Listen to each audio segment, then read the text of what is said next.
Hello students, आज हम नया चैप्टर स्टार्ट करने वाले हैं which is alcohol, phenol and ether. तो आइए सबसे पहले जानते हैं क्या होता है alcohol, phenol and ether. Alcohol जो OH ग्रुप कंटेनिंग एल्किल होते हैं, यानी कि जिसमें OH ग्रुप प्रेजेंट हो उसे हम अल्कोहल कहेंगे। फिनॉल वो होते हैं जिसमें बेंजीन रिंग में या फिनॉलिक ग्रुप में OH प्रेजेंट हो, और ईथर्स जिनका फॉर्मूला ROR- होता है। तो ये हो गया एक जनरल इंट्रोडक्शन। आइए इनके बारे में और जानते हैं।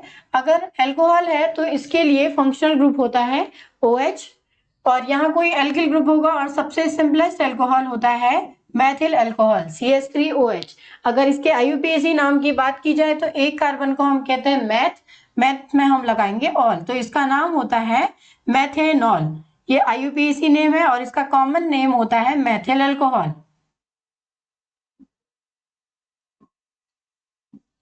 अगर IUPAC नाम आप डिटेल में सीखना चाहते हैं तो IUPAC के लिए मैंने एक डिटेल्ड वीडियो बनाई है, आप उसे जाकर देख सकते हैं। नेक्स्ट इसका नाम होता है फिनॉल, और ये ईथर है, और ईथर में दो चीजें हमने ध्यान रखनी पड़ती है। अगर R is equal to R' it means oxygen के दोनों तरफ नंबर ऑफ कार्बन इक्वल हो, तो इसे हम कहते हैं सिमेट्रिक ईथर। और अगर दोनों ओर नंबर ऑफ कार्बन इक्वल ना हो, फॉर एग्जाम्पल एक जगह एक कार्बन और दूसरी जगह दो कार्बन प्रेजेंट हो, तो ऐसे स्टेज में इसको हम कहते हैं अनसिमेट्रिक ईथर।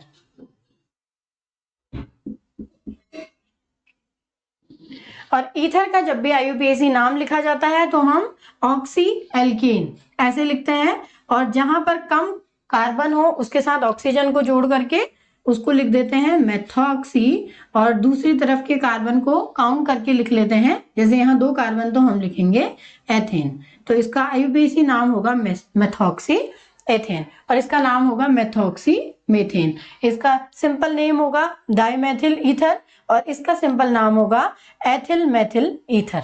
आइए अल्कोहल और फिनॉल के क्लासिफिकेशन को समझते हैं। अल्कोहल को अगर नंबर ऑफ OH ग्रुप के अकॉर्डिंग क्लासिफाई करना है तो इसे हम मोनोहाइड्रिक अल्कोहल, डाइहाइड्रिक अल्कोहल या ट्राइहाइड्रिक अल्कोहल में बांट सकते हैं।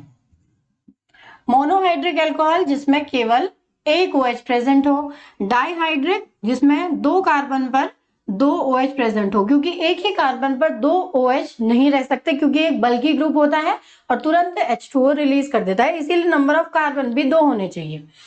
ट्राइहाइड्रिक जिसमें नंबर ऑफ कार्बन 3 हो। ऐसे ही फिनॉल के लिए अगर मोनोहाइड्रिक फिनॉल है तो इसमें केवल एक OH होता है, डाइहाइड्रिक में दो OH प्रेजेंट होंगे, और ट्राइहाइड्रिक में 3 OH प्रेजेंट होंगे। अब ये लगातार भी हो सकते हैं या एक स्पेस छोड़कर भी हो सकते हैं। अब इनके नाम समझते हैं। इसका कॉमन नेम है मैथिल अल्कोहल और IUPAC नाम है मैथेनॉल। ये डाइहाइड्रिक अल्कोहल, इसका कॉमन नेम होता है एथिलीन ग्लाइकॉल, और IUPAC नेम होगा, दो जगह दो OH प्रेजेंट है तो 1 2 इसको हम काउंट कर लेंगे, और इसका IUPAC नाम होगा एथेन 1,2 डाइऑल। इसका कॉमन नेम होता है ग्लिसरीन। ग्लिसरीन जो कि एक ब्यूटी प्रोडक्ट की तरह भी यूज होता है, आपके सोप में, क्रीम्स में हर जगह प्रेजेंट होता है। अगर गाल वाल फट जाए तो इसे बड़े अच्छे से यूज किया जाता है। और ट्राइहाइड्रिक अल्कोहल है ये, इसका अगर IUPAC नाम लिखेंगे तो नंबरिंग कर देंगे किसी एक कॉर्नर से, क्योंकि तीनों में OH प्रेजेंट है, तो इसका IUPAC नाम होगा प्रोपेन 1,2,3 ट्राइऑल। इसको देखा जाए तो इसका नाम फिनॉल होता है, इसका नाम होता है कैटिकोल या कैटिकोल भी कहते हैं इसको। अगर यही चीज एक स्पेस छोड़कर हो, इट मींस एक OH यहाँ, एक स्पेस छोड़कर यहाँ OH, तो इसका नाम होता है रिसोर्सिनोल। और अगर एक और स्पेस छोड़कर मीन्स OH फिनॉल के दोनों ओर आमने सामने हो तो इसको हम कहते हैं क्यूनॉल। अगर इनके IUPAC नाम की बात की जाए तो इसे तो फिनॉल ही कहा जाता है। इसे हम कहेंगे बेंजीन 1,2 डायोल, इसे बेंजीन 1,2,3 ट्रायोल और इसे कहेंगे हम बेंजीन 1,3 डायोल, इसे हम कहेंगे बेंजीन 1,4 डायोल। ये इसका IUPAC नाम होगा। इसके अलावा एक और फिनॉल प्रेजेंट होते हैं जिसमें CH3 और OH साथ में हो। जब CH3 और OH साथ में होते हैं तो इसे हम कहते हैं क्रिसॉल। इसे हम ऑर्थोक्रिसॉल भी कह सकते हैं अगर ये OH एक पोजीशन छोड़कर हो। इट मीन्स यहाँ CH3 और OH यहाँ, तो इसे हम मेटाक्रिसॉल कहेंगे। और थर्ड, अगर OH और CH3 आमने सामने हो तो इसे हम पैराक्रिसॉल कहेंगे। ये इनके कॉमन नेम हो गए।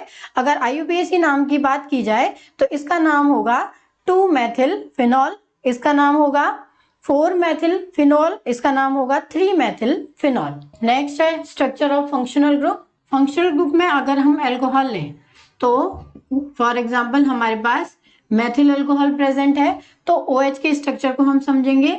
इसमें ऑक्सीजन को सेंटर पर रखें, कार्बन की स्ट्रक्चर कुछ ऐसी होगी।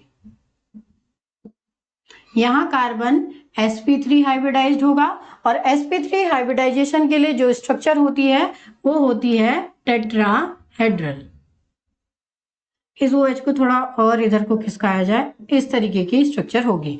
और अगर हम देखें तो CH3OH में से OH पार्शियली नेगेटिव होता है क्योंकि यहाँ ऑक्सीजन प्रेजेंट है और ये इलेक्ट्रॉन अपनी तरफ ज्यादा खींचे रहता है, और CH3 पार्शियली पॉजिटिव होता है।